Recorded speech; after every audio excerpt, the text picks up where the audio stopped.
안녕하세요. IM투자증권의 김동섭 이사입니다. 오늘 새벽에 끝난 미국장은 별로 큰 움직임을 보이지 않는 모습이었죠. 시장에서는 또 양적 완화에 대한 얘기가 또 나오기 시작하는 그런 상황이었다라고 보셔야 되는데요. 자, 그렇지만 그 S&P에서 미국의 국가신용등급의 전망을 부정적에서 안정적으로 올렸다라는 것이 일단 시장에는 나쁘지 않은 상황이었다라고 봐야 될 것 같습니다. 사실 S&P가 이런 얘기를 하는 거에 대해서는 시장에서는 관심을 가질만 하죠.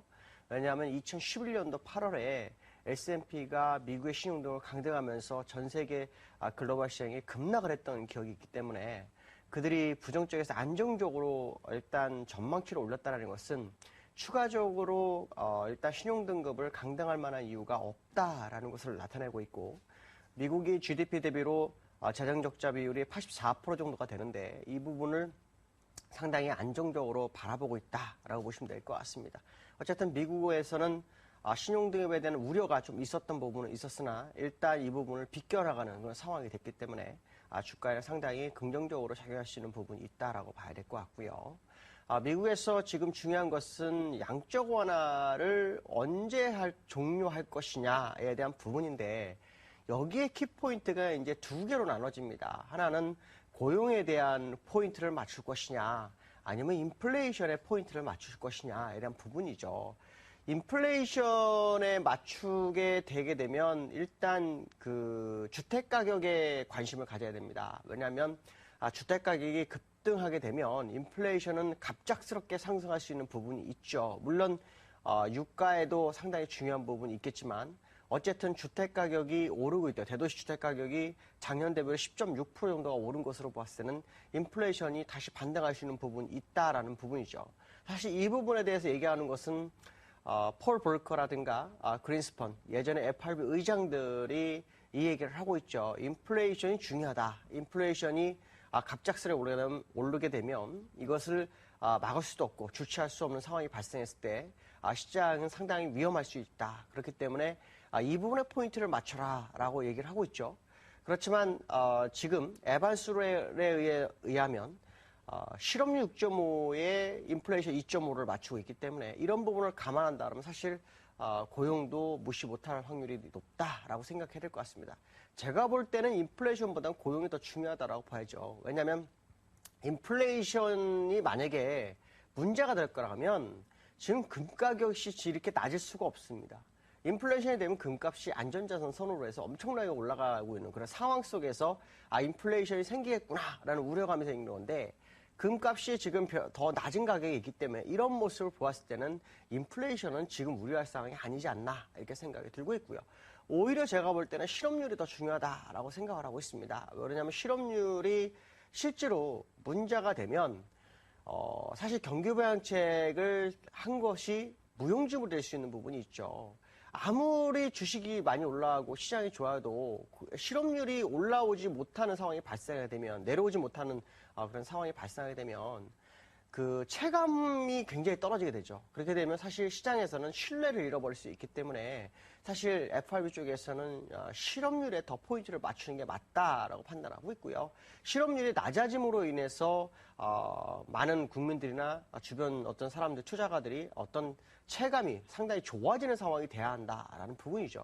사실 인플레이션은요, 어떻게 보면은 좀 더 지켜보는 것이 맞다. 그렇다면 실업률에 포인트를 맞춰서 양적 완화에 대한 축소냐 아니면 연장이냐, 여기에 맞추는 게 맞을 것 같습니다. 특히 시장에서는 실업률이 7.6%가 되면서 일단은 양적 완화 지속 가능성에 주가가 이제 반등하는 모습을 보였기 때문에 일단 시장의 관전 포인트가 실업률에 있다라고 봐야 되는 게 아닌가 이렇게 판단이 쓰고 있고요. 자, 그다음에 이제 중요한 것은 그 유로존에서 지금 트로이카 간에 상당히 좀 문제가 있는 것 같습니다. 얼마 전에 IMF가 그리스에 긴축하는 가운데 실수가 있었다라는 얘기를 하면서 유로존 내에서는 트로이카, 그러니까 ECB와 EU와 IMF 간에 상당히 좀 안 좋은 그런 상황이 발생하는 그런 상황이고요. 거기에 독일의 메르켈 총리는 오히려 독일식 그 경제 성장 방식을 지금 따라야 한다. 결국은 긴축을 좀 많이 해야 되고 노동의 구조조정을 가져서 시장을 안정화 상태로 끌고 와야 된다라고 얘기를 하고 있는데 그게 유로존에서는 쉽지 않은 상황이다라고 보시면 될 것 같고요. 제가 볼 때 유로존은 결국 경기 부양책 가능성이 계속 제기되고 있다라는 생각을 해봐야 될 것 같고요. 그다음에 이제 중국이 지금 미국과 정상회담을 하고 있죠. 저는 여기를 상당히 좀 긍정적으로 보고 있습니다. 왜 그러냐면 우리나라 비핵화를 떠나서 일단 중국이 예전에 G20 정상회담일 때 G20에서 중국한테 요구한 게 있습니다. 내수를 진작해라. 그것이 중국이 향후 경제를 살려나갈 방법이다라는 얘기를 했었죠.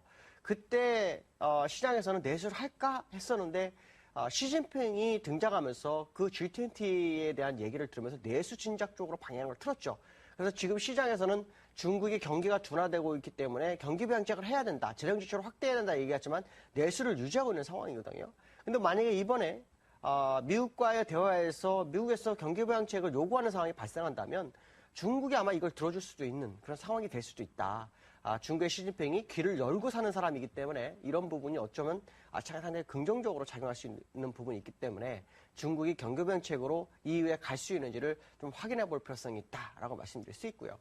그 다음에 이제 BOJ 통화정책회의가 오늘 종료를 하죠. 그래서 오늘 어떤 내용이 나와야 되나 이걸 봐야 되겠지만 제가 볼 때 BOJ에서 추가적으로 할 만한 내용은 별로 없을 것이다라고 생각합니다. 어저께 같은 경우에는 BOJ의 정책 기대감과 조지 소로스가 일본 주식을 사기 시작했다라는 뉴스에 거의 5%를 상승하는 모습이었죠.